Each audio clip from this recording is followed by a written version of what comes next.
Ali Khamenei's funeral in Tehran is turning out to be far more than a moment of national grief.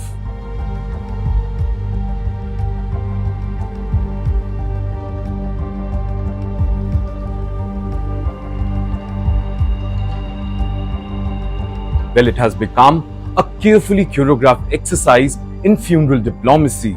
Don't be puzzled. Let us explain what's happening.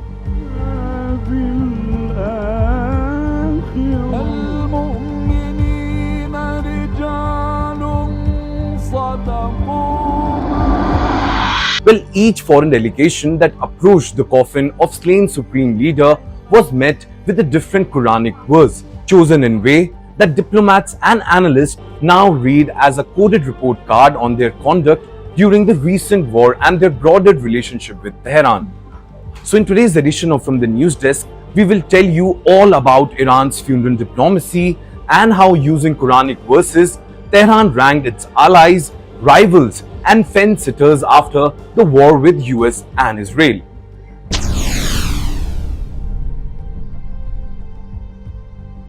First, let's jog your memory. Ali Khamenei was killed in an Israeli-US strike at his residence on February 28th, a dramatic escalation that triggered weeks of cross-border attacks and pushed the region to the brink. Now his body lay in state for 3 days at Tehran's Grand Musalla, with delegations from more than 70 countries filling past his coffin in a ceremony that mixed religious rituals with state theatrics. Remember, no senior Western officials attended, but presence of Russia, China, India, regional countries like Qatar and Saudi underscores Iran's drive to show it is far from isolated despite US and Israeli efforts to contain it. Now, it was during these moments of protocols that Iran introduced a striking innovation: tailored Quran recitations for each delegation.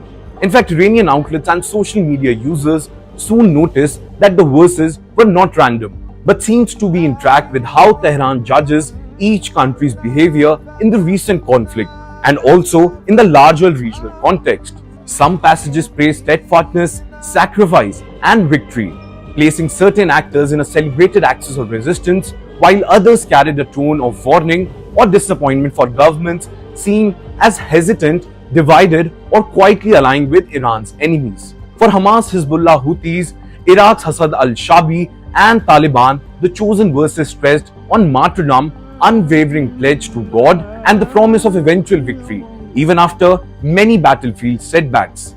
Now, these choices reinforce Tehran's narrative that an Islamic front has stood firm against Israel, the United States, and their partners, and that the war has left Iran stronger and closer to consolidating control over key regional checkpoints such as the Strait of Hormuz. Now, by contrast, state allies like India, Russia, and China received gentler verses about righteousness, reassurance, and reward, signaling respect and gratitude for their role, while regional partners that straddled both worlds like Qatar, Turkey, Pakistan, Egypt were placed in a middle tier, welcome and praised but not quite embraced.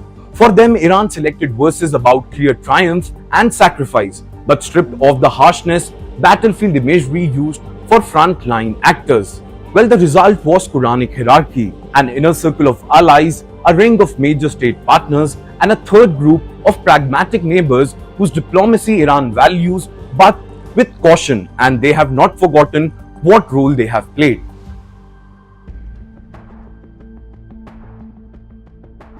No verse drew more attention than the one chosen for Saudi Arabia.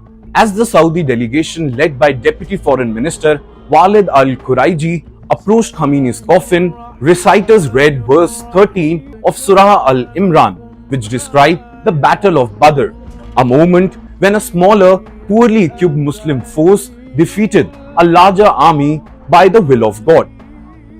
Well, the passage ends by saying that God supports whom He wills and that there is a lesson in for those with insight. Well, a language that many in the region now read as a pointed reminder that history favors those who stand with the true believers in moments of trial. Now, here the symbolism is actually layered. Badr was fought in 624 CE on what is now Saudi soil, instantly tying the verse to Riyadh's own religious heritage. Now read generously, the recitation can be framed as a shared civilization memory, acknowledging that Iran and Saudi Arabia both draw legitimacy from early Islamic history and that both sits at the heart of the Muslim world. But here comes the most interesting bit, and that too in the context of the recent war. Well, the verse takes on a sharper edge, especially against reports that Saudi Arabia quietly aligned with the US and even allowed American military operation from its territory as Israel sought to plunge the region into ruins as per Iran. Now, Tehran by contrast portrays itself as the embattlement but steadfast force that took the blow and emerged stronger, holding firm against Israel, the United States, and any regional power that stood too close to them. In that very framing, the Battle of Badr verse functions almost like a moral mirror held up to Riyadh. It invites Saudi leaders to ask which side of the battlefield they stood. In fact, the choice of verses has already sparked debate across the Arab world, with some commentators calling it undiplomatic and unnecessarily provocative for a moment of national mourning. On the flip side, others defend it as a sophisticated way of saying that Iran keeps score and that Saudi Arabia's quiet partnership with Washington in the war has not gone unnoticed in Tehran. Now, in this very reading, the funeral becomes a stage on which Iran could both extend formal respect to a rival power and remind it that religious history and present-day choices no longer align as neatly as they did once.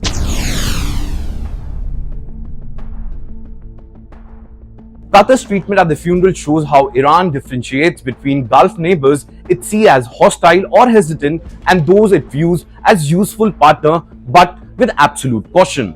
Now, Doha, which has played a central role as mediator between Iran, the US, and Western governments during this very crisis, received a verse about clear triumph and divine forgiveness and favor.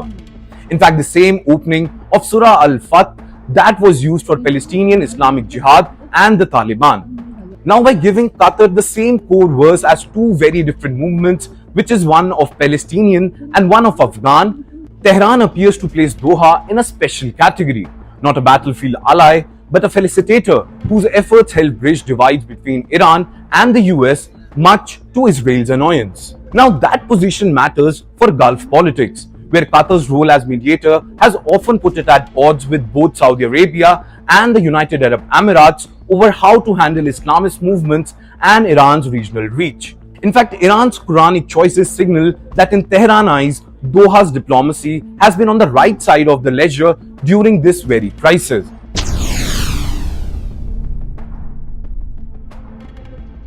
Now let's talk about Iran's messaging for Lebanon as a nation and Hezbollah as an Axis partner. Now, the contrast between the verse for Hezbollah and that for the Lebanese state shows how finely Iran is slicing these signals. Well, Hezbollah received an encouraging passage telling them not to feel weakened or grieve, casting the group's losses as part of a divinely managed cycle in which God chooses martyrs and tests loyalties. In fact, the Lebanese government, by contrast, was addressed with a verse about people who would not have obeyed even if told to sacrifice themselves or leave their homes, landing as a rebuke for what critics see as Beirut's reluctance to confront Israel while fault-lining Hezbollah's retaliatory strikes. Now, taken together, these choices amount to a Quranic map of Iran's current worldview. The axis of resistance is celebrated as steadfast and victorious. Major powers like Russia and India are reassured and thanked. Regional partners such as Qatar and Turkey are gently pushed to continue their supportive diplomacy, and rivals or hesitant neighbors, above all Saudi Arabia, are reminded that Tehran knows who stood where when the war broke, and most importantly, that the lessons of Badr still applies. Now, in turning Khamenei's funeral into a stage for such layered messaging, Iran has blurred the lines between mourning and foreign policy, using sculpture to speak a language that every delegation understands, even when the words are few and implications are many. Well, with that, it's a wrap on today's edition of From the News Desk. Thank you so much for watching, and I'm Yash Goyal, signing off for Times Now Digital. Until next time, take care and keep watching this space for more such videos.